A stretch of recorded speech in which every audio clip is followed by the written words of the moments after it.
Good morning everyone, welcome to a brand new video. Today, as requested, I figured I'd do a day in my life with a broken foot / reading vlog. I don't really know what this video is going to become. We're just going to see what happens. Couple of little updates. I got my hair cut yesterday and it's dyed way blonder. You can't really tell, but it's like super blonde at the ends. It's one of those things. I got it obviously washed and cut yesterday, so it's not really sitting in the style that I would have it in. I need to like wash it and style it myself, but so I don't really feel like myself all that much at the moment, but you know, generally speaking, I like it. I just need to wash it and dry it my own way and things like that. But anyway, that's that. And I did my makeup so quick today because it's been a bit of a rush and my hair's all over the place. But this is what happens when you have a broken foot. You are constantly in pain. So sitting doing your makeup does not become a priority, or sorting your hair. You're kind of just like, whatever. But yeah, as a little update since I last told you about breaking my foot. What's happened? Well, it's been about 3 weeks and it's actually improved a lot. I feel very lucky. I do feel like 6 weeks I'm probably going to be better. I can walk on it now. I limp, but I can walk on it, and I no longer need the crutches, just the boot when I'm going out and about. Still can't drive, still have to spend most of my day in bed. It is pretty painful still. It's just the kind of, I don't know, maybe I've just got used to the pain rather than it getting better. I just feel like I can tolerate it a bit more. I'm getting really fed up of sort of generally being a bit housebound, but the improvements is so good and it's happening so fast that I'm just putting up with it. I'm just like, yeah, whatever, like it's doing what it needs to do, so I'll help it out.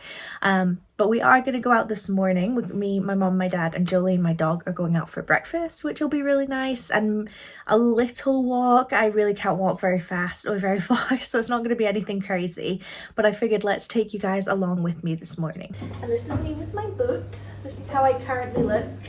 Very fashionable, very pretty, very chic, but I can walk around in it. So I'm gonna hobble along on our walk.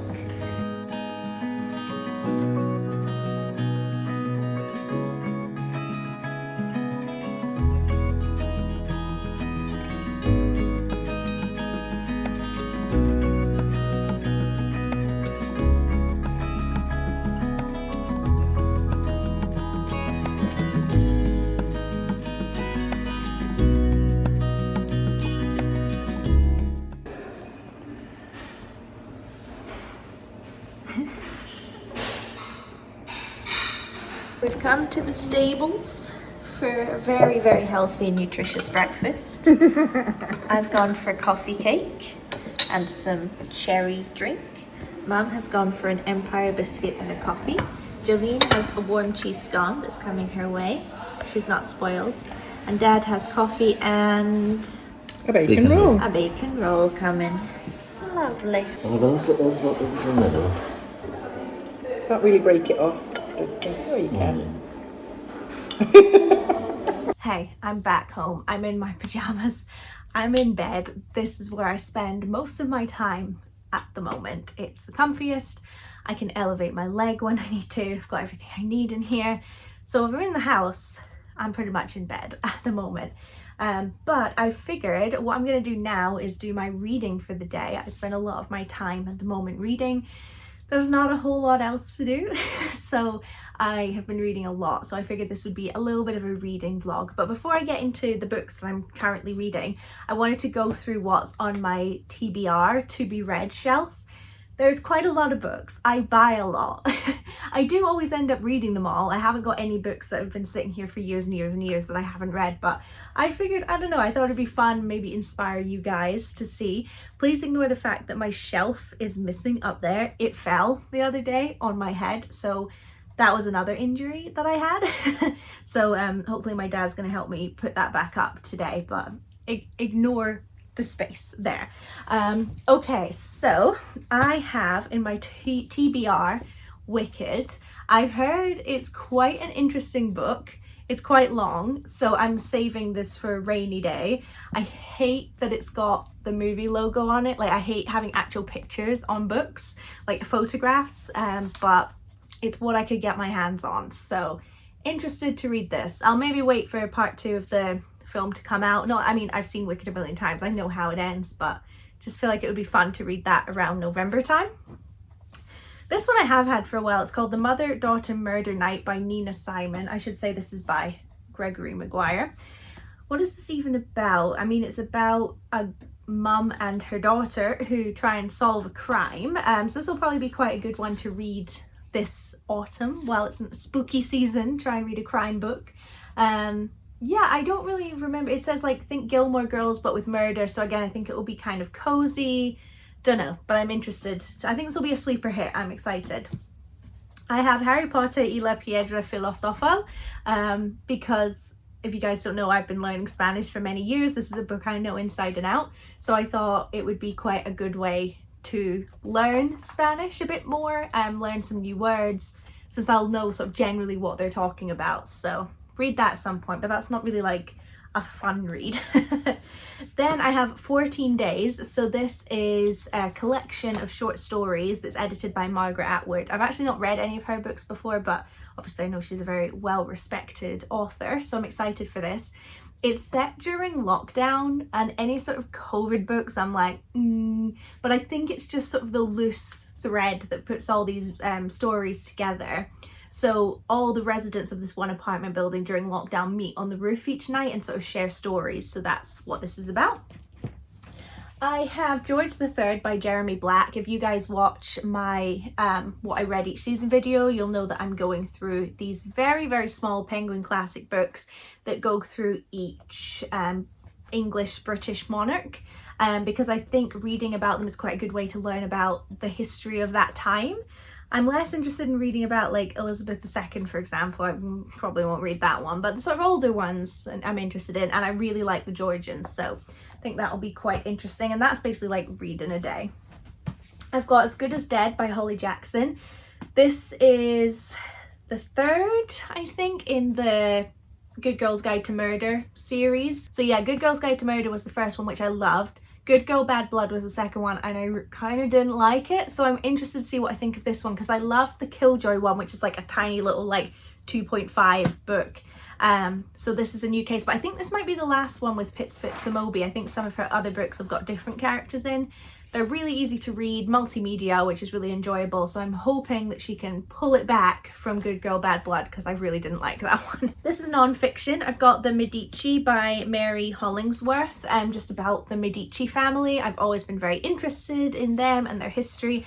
I actually first learned about the Medicis when I watched Reign, which was a terrible but amazing show, completely historically inaccurate, about Mary Queen of Scots. If you don't know, she lived in France. She was the Queen of France for a while, I believe, and her mother-in-law was Catherine de Medici, and I kind of was like in awe of her a little bit, so I looked up the family. So I'm really excited to learn a little bit more, and that cover is just absolutely gorgeous. I have The Seven Husbands of Evelyn Hugo by Taylor Jenkins Reid. This year I read, what's it called, Daisy Jones and the Six by her, and I didn't have high hopes. Didn't really seem like my cup of tea, but I loved it, and obviously everyone rants and raves about this book, so I will read it at some point and I'm sure I will love it. Fourth Wing, of course, by Rebecca Yarros. This is so not my cup of tea. I am not interested in fantasy at all, but everyone loves it, and my friend Hannah loves it, and I really, I kind of respect her thoughts on books, you know. I think she would have good opinions about books, so I'll give it a go, but I'm not 100% sure if this is one I'm going to finish or not, but I need to see what all the hype's about. This book I was bullied into buying at Waterstones. It's called The Specimens by Mary Kidd. I think it's about two women who are the wives of Burke and Hare, the famous grave robbers. It was their book of the month, and I was at the counter and I was feeling weak, and she basically told me to buy it, so I did, even though I wouldn't have picked it up. But book of the month, there must be something to it. That's all the books I've pulled down. That's half of my to be read shelf, so I'm going to put these back and pull the other ones down. Okay, I'm back. So I have The Murder on the Links, which is a Poirot story by Agatha Christie. I've read a couple. I've read An Appointment with Death, and I've read another one, I can't think what it was, but I enjoyed them, so I've got Murder on the Links to give this a try. I think this might be the first one of hers. Is it? No, it's the second one. The first one's the Mysterious Affair at Styles. That's the other one I've read. I've read that one, so I'm going to read Murder on the Links, and I'll probably just work my way through. I don't love the Poirot books. They're okay. I think I'd maybe prefer Miss Marple, so I'll maybe give her a try at some point, but you know, they don't hurt. They're easy to read. I've got Oscar Wilde's The Picture of Dorian Gray. It just seems like the kind of book I would enjoy. I think it's a little bit spooky. I like the sort of Victorian, slightly gothic kind of book, so I'm looking forward to that one. This one is another non-fiction. It's Mary Boleyn by Alison Weir. She writes a lot of historical fiction about the Tudor people, but this one is one of her non-fiction ones. It's just a fact book sort of talking about Mary Boleyn, who was the sister of Anne Boleyn, and her life and all that kind of thing. And I believe, wasn't it Princess Diana is a direct descendant of Mary Boleyn, so it's interesting to look at someone who still has like living relatives basically, whereas obviously Anne Boleyn does not. I've got Richard Osman's The Thursday Murder Club. The film has just come out. I can't decide which one I want to do first. Do I want to read the book and then watch the film, or the other way around? I don't know. But if you don't know, it's about sort of a retirement village who solve a murder, and it's supposed to be very good, so I'm excited to read that. I have The God of the Woods by Liz Moore. This is my book club's book of the month. It's about like years and years ago, a boy went missing in the woods, and then now in present day, another boy's gone missing, and it's about the two families. I think it's supposed to be quite suspenseful and creepy, which I'm looking forward to because our last book group book was fantasy and I couldn't even finish it. I'm not gonna lie to you, I just did not enjoy it. But this one seems more my cup of tea, so I'll need to start reading that soon actually. I have the gorgeous Christmas Carol, which is the Wordsworth Collector Editions books. I collect them, ironically enough. They're so pretty. I got Christmas Carol #1 because I actually really wanted to read it this year, but also I need to read it for my university course, so it's kind of like perfectly matched. So I'm gonna wait a little bit later in the year to read it, since obviously I want to read it around Christmas time, and I think it's gonna be very cozy, very spooky. Like I say, I like Victorian Gothic, so I'm looking forward to that one. There's so many. I have Bride by Ali Hazelwood. You guys know I really enjoy Ali Hazelwood books. Again, this doesn't seem my cup of tea, but I have enough faith in the author that I'm willing to give it a try. I'm speeding up because there's so many. I've got Stephen King's Skeleton Crew, which is a compilation of short, like spooky short stories. I chose this one in particular because it's got the monkey in it, which is a film that I saw. It's got The Mist, which I haven't seen the film, but I know people really rave about it, and it's got Skeleton Crew itself, which I've heard is a really disturbing story. So very much looking forward to that, but that one's gonna take me a while. I've got The Cinnamon Bun Bookstore by Laura Gilmore. You guys know I love this collection of books. I think, is this the only one I've not read? I completely lose track. I think it might be the only one I've not read, so looking forward to reading this, and obviously it's very autumnal, so it's perfect. This was given to me by my granny, The Castle by Franz Kafka, because I've never read any Kafka and she thought I should, so I'll definitely read that at some point. Similarly, she gave me another one, Anne Bronte, The Tenant of Windfell Hall, because I've told her I've read quite a lot of Emily Bronte, but and I think I've got Charlotte Bronte, but I've never read Anne Bronte, so she gave me that to complete the set. I have another Alison Weir book, Henry VIII, The Heart and the Crown, but I think this one is, I can't remember if this one's fiction or non-fiction actually. Either way, I'm looking forward to reading it.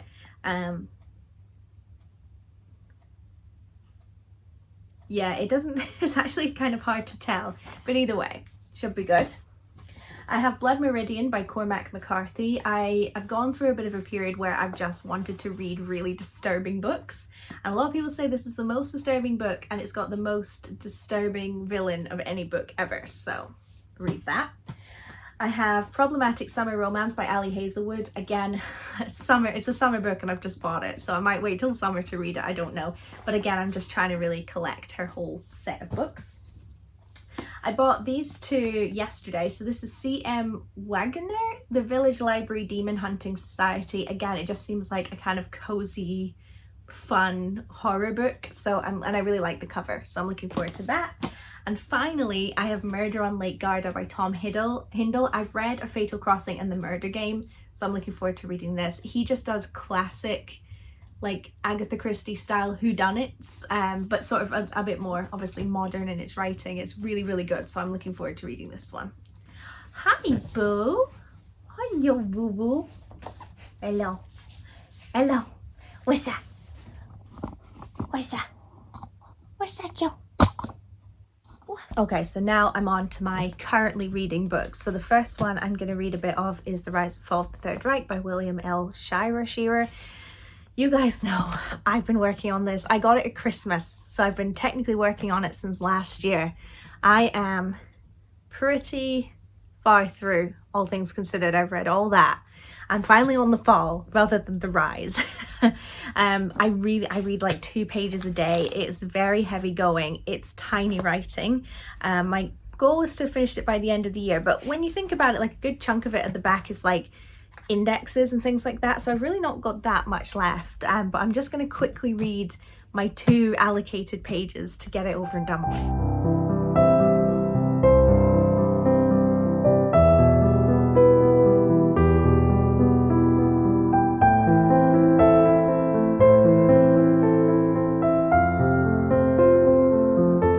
Quite an interesting chapter, actually. It's about a topic that I know very little about, which is about the sort of slavery of the people in the countries that the Germans captured. So I'm not talking about people that were sent off to concentration camps and things like that, just like generally speaking, the Polish population, the French population, the Slavic population, all that kind of thing, were all basically forced into slave labor. Children were kidnapped, babies were killed, all off to go work in like farms and factories and things like that, all for the German good.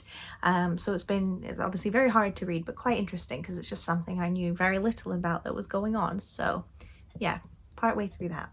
I'm now moving on to reading a bit of The Trumpet Major by Thomas Hardy. This was another one that was given to me by my granny. She gave me Tess of the D'Urbervilles and I really enjoyed it. I wasn't sure, I was like, I don't know about these older books, but I really enjoyed it. So she knew I liked Thomas Hardy, so she gave me this one to read. I'm really enjoying this one as well. It's actually, like, considering it's very old, it's actually quite funny.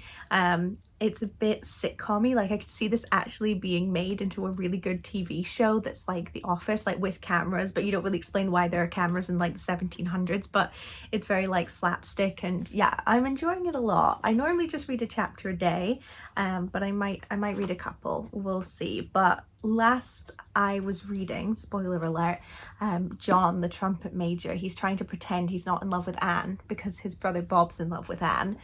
So he's pretending he's in love with this woman from the theatre. So they're like, well, get us free tickets to the theatre then if you've gone in with this woman who works there. So he has to go and buy these like really expensive tickets to the theatre because obviously he doesn't know someone. But then the lead woman in the play is Bob's ex-fiance, so it's getting messy as anything. So I'm looking forward to seeing what happens.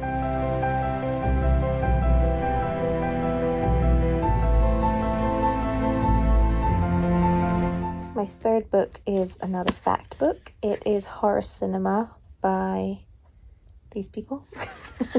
It's really good. So hold on, it's so hard to open it without losing my page. But it's about the 100 greatest horror films of all time according to the editors. So it just goes through different films throughout history, learn a little bit about them, some quotes, things like that, really cool posters. It's a really good book. I just read one film a day. So this one is, what is it?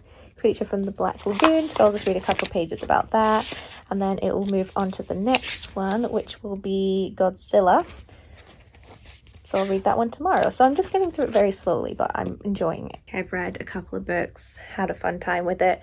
It's only 11:15, if you can believe it. It's been a long day already. I've got a lot done, but I'm actually feeling really tired. I've not been sleeping great recently. I think sometimes in the night I knock my foot in a way that really hurts and I wake up, and just generally, obviously I'm not being as active or getting as much exercise as I normally am, which is really affecting my sleep schedule. But anyway, I'm going to make that worse because I'm going to have a nap. Don't know how long I'm going to nap for. I'll need to think about when I'm going to set my alarm, but I'm just going to put something on YouTube, sit here. I love having Jolene with me for cuddles while I have a nap. It's the best. And yeah, I'm just going to relax a little bit, and then hopefully I'll wake up a little bit more energized to do the rest of the day.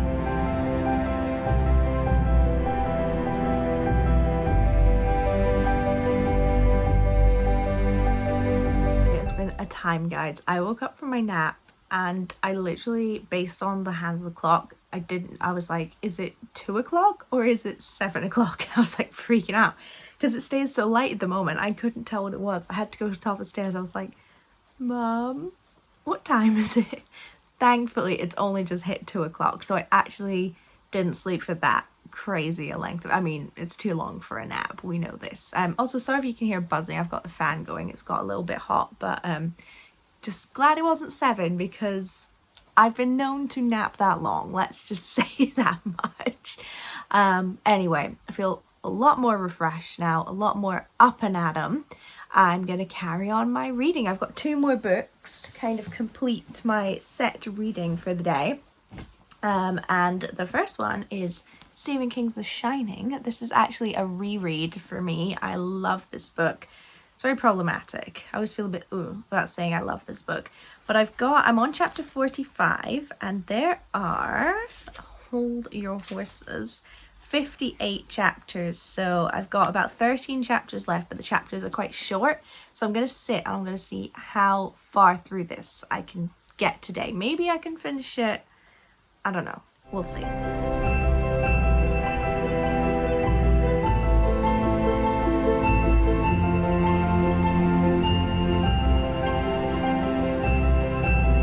Just read the first chapter.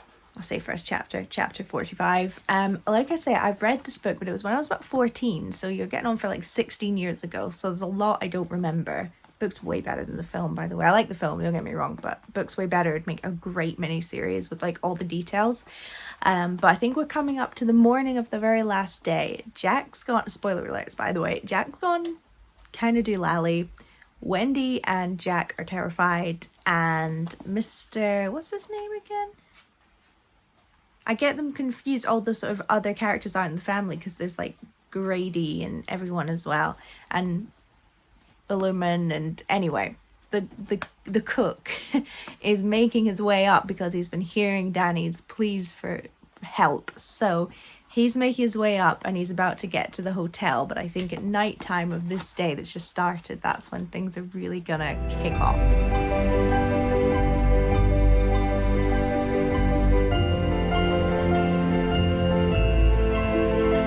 Read a couple of chapters, things are really heating up.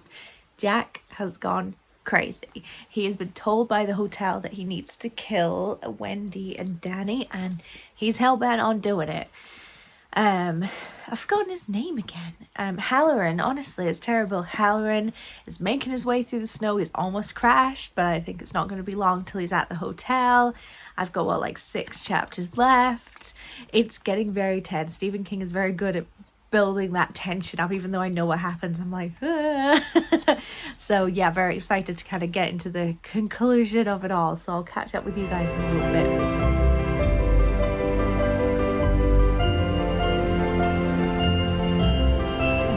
Jack has just attacked Wendy. She has so many broken bones, and Halloran has made it to the hotel, but the hedge lion is like attacking him. Really wish they'd included the hedge animals in the film. I think they're the best part of the book, and it's just so tense. And I'm on chapter 52 of, what did I say, is it 58? I don't even remember now. 58, yeah. And I'm just like, I'm finding it hard to stop and record because I just want to keep reading. I've got this much left. We're getting there. Okay, I've not quite finished it. I'm gonna leave it and finish it tomorrow, I think, because there's still quite a few chapters left and I'm getting a little bit of reading fatigue, I'm not gonna lie. I've done a lot of reading today and I've still got more to come later when I do all my university stuff. So I'm gonna take a bit of a break from books and look at a screen instead. I think I'm gonna play, I'm probably gonna do my Spanish practice for the day, and I'm gonna do a little bit of Tiny Bookshop, which is like my favorite game at the moment. You basically run a little bookshop, but it's super cozy and cute and totally not stressful in any way. And if you've got like good book knowledge, it really helps. And it's just the prettiest, like funnest game ever. And it's been a lifesaver while I've been stuck in bed because I've just been playing it all day.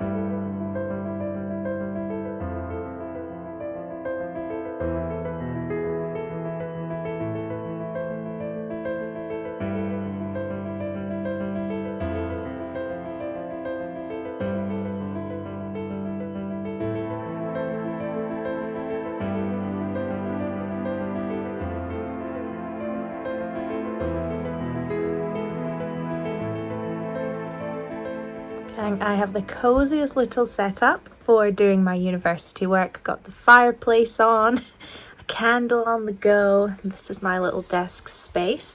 Ignore the paracetamol, I kind of need to keep that around for now. I found that putting on these Pomodoro study with me videos tend to work the best. I started this one yesterday. They normally go on for like 3 hours, but because I'm way ahead with studying, I only need to do like half an hour a day, so I'll just do like one Pomodoro session rather than the whole thing. So this is my setup. I started doing notes on this chapter yesterday and then stopped when I got bored. Essentially, I'm currently learning about Mary Wollstonecraft. I'm kind of learning a bit about philosophy, the radicals and conservatives of the time, so I'm just going to keep going. Probably not for the full 50 minutes here, probably for like half an hour, and just sort of see where I get to. But I'm really enjoying learning about her. It's a very interesting topic. The one before was on Mozart, and I'm just not a musical person. I did not find that as interesting, so I'm very happy to be on this now.